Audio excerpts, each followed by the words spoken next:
Breaking news share कराएं सभिनी खे ख़बर आहे त डॉक्टर शाहनवाज़ जो ज़ालमाणो क़त्ल करे लाश साड़ियो वियो।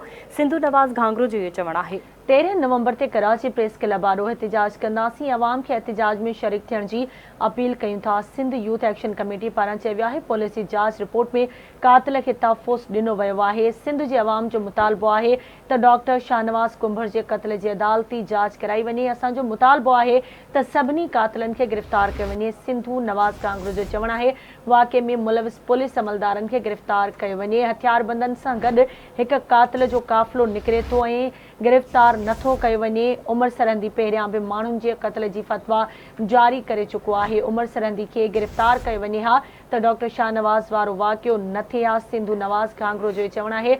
उमरकोट में गॾिजी इहो वाज़े कयो त सिंध शाह अब्दुल लतीफ़ भिटाई जी धरती आहे। सिंधु नवाज़ घांगरो जूनियर ज़ुल्फ़िकार अली भुट्टो, शेमा करमानी, महनाज़ रहमान, इलाही बख़्श बिकक ऐं ॿियनि अॻवाननि जी गॾियल प्रेस कॉन्फ्रेंस थी आहे। अहम ख़बर अवां सां शेयर कयूं पिया। सभिनी खे ख़बर आहे त डॉक्टर शाहनवाज़ जो ज़ालमाणो क़त्ल करे लाश साड़ियो वियो। सिंधु नवाज़ घांगरो जो इहो चवणु आहे।